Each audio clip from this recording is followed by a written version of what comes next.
Hello everyone, कैसे हो आप लोग। एजी कुकिंग विद बॉबी में आप लोगों का बहुत बहुत स्वागत है। आज हमने शेयर किया है लंच, डिलीशियस और सिंपल। बहुत ही सिंपल है और फटाफट बन जाती है। इतनी बड़ी सी थाली में ढेर सारी सब्जियां, चावल, दाल, रोटी, लेकिन बनाने में मुश्किल से 50 से 55 मिनट ही लगते हैं। तो आइए देखते हैं हमने इसे कैसे बनाया है। तो यहाँ हमने जो दाल बनाई है ना, वो 3 तरह के दाल को मिक्स करके बनाई है, बस क्वांटिटी थोड़ा सा अलग अलग है। तो यहाँ पे सबसे पहले हमने आधी कप तुअर की दाल, उसे भी हमने थोड़ी देर के लिए भिगो दी थी। और 1/3 कप हमने दाल लिया था मूंग का, उसे भी हमने भिगो दी थी। साथ में मसूर दाल 1/4 कप हमने लिया था। इन सभी दालों को हमने डाल दिया है कुकर में। साथ में डाल दिया है लगभग 3 से 4 कप पानी।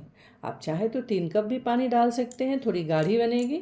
और साथ में यहाँ पे हमने डाली है 1.5 छोटी चम्मच हल्दी पाउडर और नमक स्वाद के हिसाब से।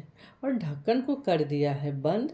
और 3 से 4 सीटी आने तक के लिए इसे हमने कुकर को चढ़ा दिया है पकने को। 4 सीटी आ गए, चलिए देख लेते हैं ढक्कन खोल के। तो यहाँ आप देख सकते हैं कितना बढ़िया से दाल एकदम स्मूथली पक कर तैयार हो गया है। बस इसमें तड़का लगाना बाकी है।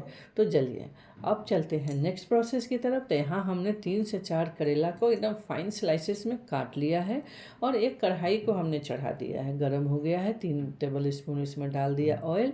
और जो करेला को हमने स्लाइसेस में काटी थी ना, उसको इसके अंदर डाल दिया है। लगभग 2 से 3 मिनट इसे अच्छी तरह से भून लेना है। वैसे भूनते हुए भी आपको दिख सकता है, अगर जल्दी से करेला थोड़ा सा कलर चेंज करना शुरू कर दे तो बस आप उसके अंदर प्याज डाल दें। तो यहाँ हमने 2 प्याज को अच्छी तरह से स्लाइस करके रख लिया है और करेला को थोड़ी देर के लिए भून लेते हैं। और करेला जो हमने इस तरह का भाजी बनाई है ना करेले की, वो बहुत टेस्टी बनती है और बिल्कुल तीखी नहीं लगती, बिल्कुल तीखी नहीं, बच्चे भी आसानी से खा लेते हैं। तो देखिए करेला हमारा कलर चेंज करना शुरू कर दिया है। तो चलिए इसके अंदर डाल देते हैं प्याज।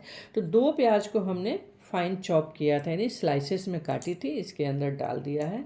साथ में डाल दिया है आधी चम्मच हल्दी और स्वाद के हिसाब से नमक। तो इसको अच्छी तरह से चलाते हुए लगभग 6 से 7 मिनट तो लग ही जाएंगे पकते हुए इसमें, यानी कि फाइन क्रिस्प होते हुए। तो चलिए इसको भूनते हैं और फ्लेम को लो टू मीडियम ही रखेंगे। हाई करने से जल्दी से जल जाएगा बट पकेगा नहीं। तो इस तरह से आप देख सकते हैं करेला कितना बढ़िया दिख रहा है, प्याज भी सॉफ्ट हो चुका है और इतना तक भूनने में लगभग 6 से 7 मिनट लग गया है। तो आइए चलिए इसको ट्रांसफ़र करते हैं दूसरे प्लेट में, क्योंकि हमारा करेला अच्छी तरह से तैयार हो गया है, आप देख सकते हैं। तो थोड़ी देर के लिए इसको अच्छी तरह से प्लेट लगा देंगे ताकि एक्स्ट्रा ऑयल निकल जाएगा और हमारा करेला बिल्कुल ड्राई हो जाएगा। तो जब तक इसमें से एक्स्ट्रा तेल निकलता है तब तक हम लोग नेक्स्ट प्रोसेस की तरफ चलते हैं। तो यहाँ हमने ले लिया है एक पैन,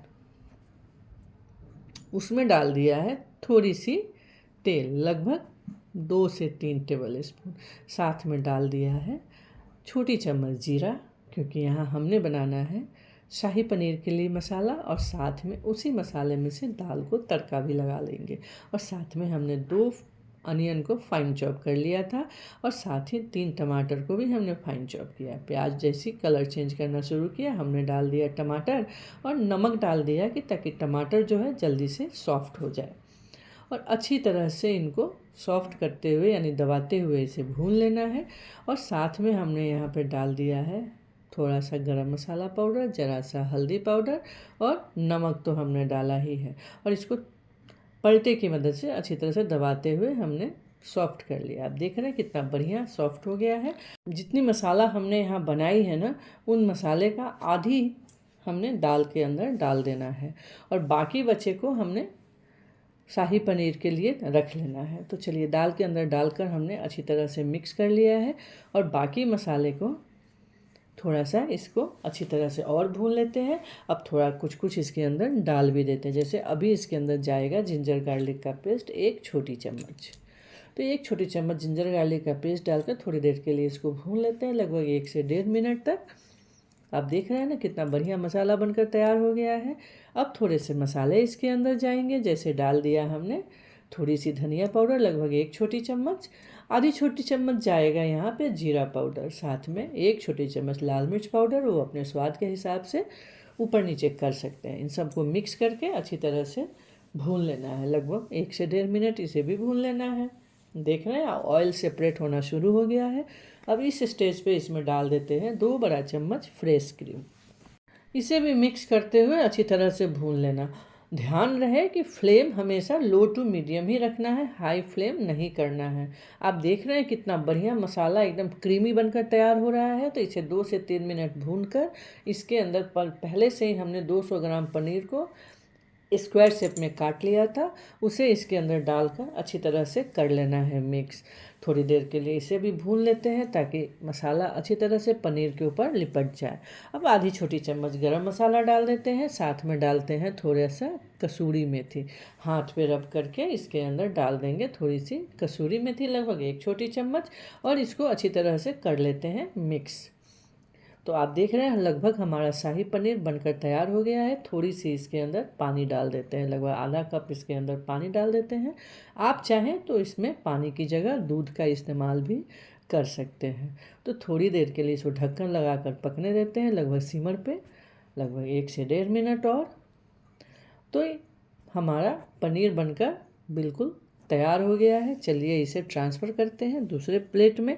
तो 1 से 1.5 मिनट हो गया है। आप ढक्कन हटाकर देख रहे हैं किस तरह से ऑयल सेपरेट हो गया है। तो चलिए इसे ट्रांसफ़र कर लेते हैं और नेक्स्ट प्रोसेस की तरफ चलते हैं। तो पनीर तो रेडी हो गया। अब क्या बनाना है? अब हमें बनाना है चावल और आलू।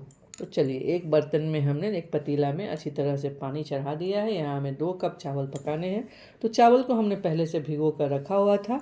पानी बॉयल होते ही इसके अंदर हमने डाल दिया है चावल, और दूसरे एक तरफ पैन हमने चढ़ा दिया है। पहले से हमने 3 से 4 आलू को पतले पतले लंबे लंबे टुकड़े में काट लिया है। आप देख सकते हैं ना, 3 से 4 चम्मच हमने डाल दिया तेल। इस तेल गर्म होते ही डाल दिया आलू, और इसको अच्छी तरह से 3 से 4 मिनट ढक्कन लगाकर लो फ्लेम पे पकने दिया, क्योंकि लो फ्लेम पर अच्छी तरह से पक जाएगा। आलू का साइज़ थोड़ा सा मोटा है, तो पक जाने के बाद फिर ढक्कन हटाकर इसे भूनेंगे।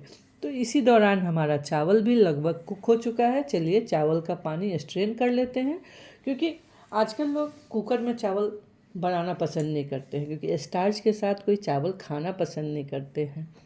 तो चलिए चावल भी हो गया तैयार। तो यहाँ हमारा आलू ऑलमोस्ट पक चुका है। ढक्कन लगाने से यही तो फ़ायदा है। अब चलिए इसमें स्वाद के हिसाब से नमक और आधी छोटी चम्मच हल्दी डाल देते हैं। इसको कर देते हैं अच्छी तरह से मिक्स, और थोड़ी देर और भूनते हैं।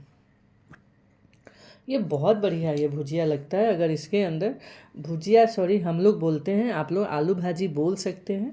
तो ढक्कन लगाकर 1 से 2 मिनट और पका लेते हैं, ताकि आलू और अच्छी तरह से पक जाए। तो देखा आपने, आलू हमारा बढ़िया से पक गया है।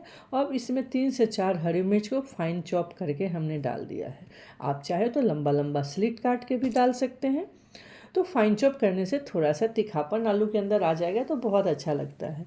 और यहाँ हमने, अभी के दिन में तो मेथी मिलता नहीं है, तो कसूरी मेथी को ही हमने 2 बड़ा चम्मच कसूरी मेथी हल्का सा हाथ पे रब किया है और इसके अंदर डाल दिया है।